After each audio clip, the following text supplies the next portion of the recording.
it's Ian here, hitting you with it on this Wednesday.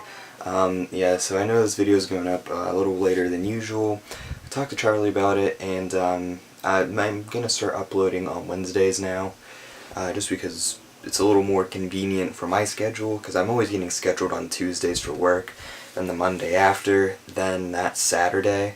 So it's always hard to kind of backlog, because I'm always working. I just never really have time to make a video, and by the time I get home I don't really feel like making a video, and if I don't feel like it, it kind of turns into a crappy video.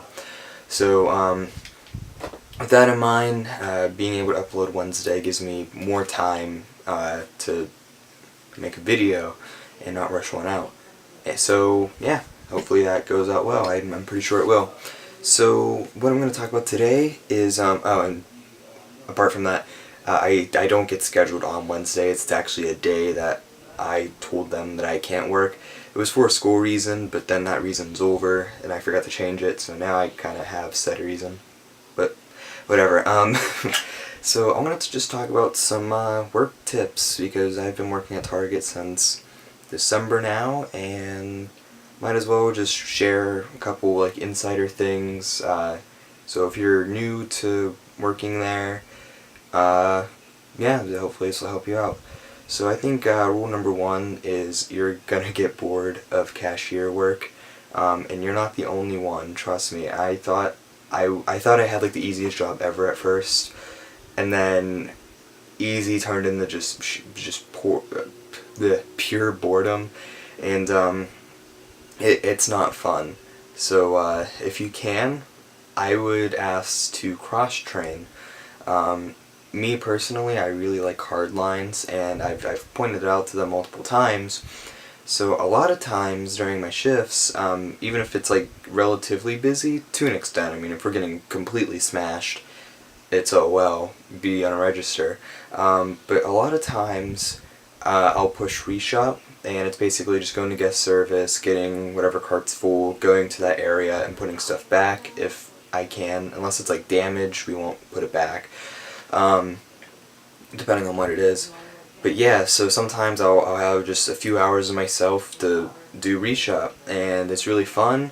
The reason why I like doing that, that's considered hard lines. So sometimes, you know, I'll be with a team and we're just going around the different aisles making stuff look nice. So I don't know, for one, you're with people and you're walking around with them and you're talking to them, and you're not just stuck at your register doing nothing.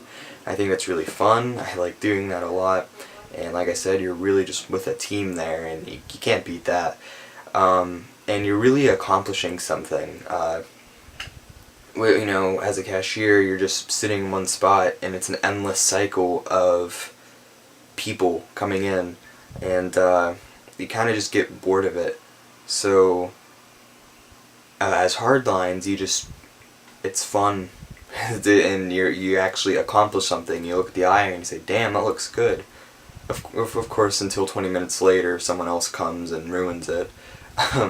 So what am I saying, am I a dictator? I would say tip number 2 is don't stress about the red cards.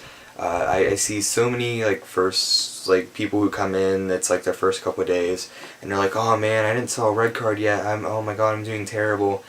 And it's not a big deal. You know, yeah, I'm not saying don't ask for the red cards, but I haven't, and I ask, but I haven't gotten someone to get a red card in, I don't even know how, it's been months.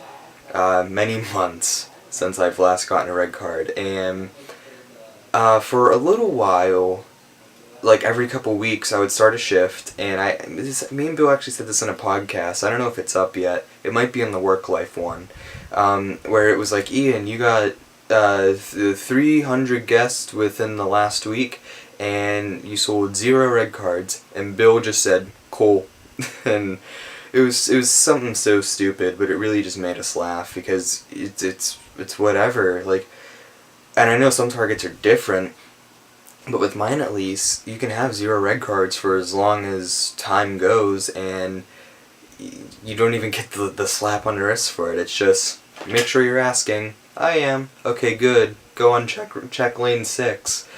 It's really just not a big deal. But I will say, when you do get one, you're gonna feel like God. You're like, oh my God, someone actually wants this. So yeah, it doesn't mean don't ask, but it also means like you're not really getting much for getting one. It's not like commission where you sell someone on a product and that goes on your paycheck. You just get a little, if the GSA is feeling nice at that time, they're just gonna say, hey, this guy got a red card, and everyone on the walkie's like, okay, cool, good for him.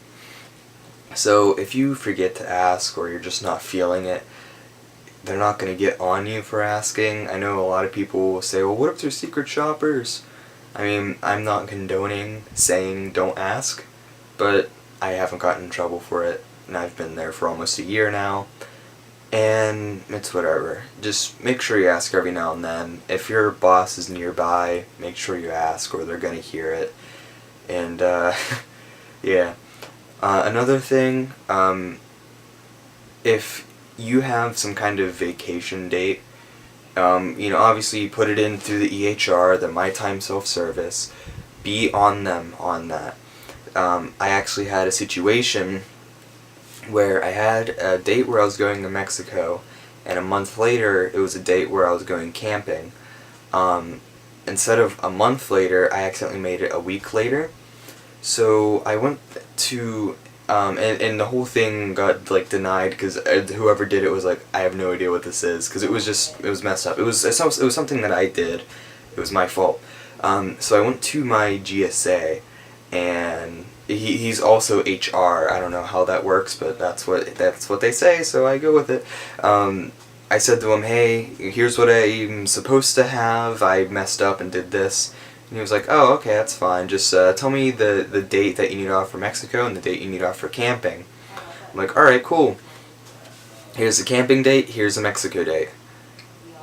And like I said, he had me write it on a piece of paper, and that nothing ever happened from that. It was just, like, I never wrote that down. So the Mexico date, I guess what they did is they just approved the dates that I put in already. So the Mexico dates were fine, but then they gave me like an extra week off prior.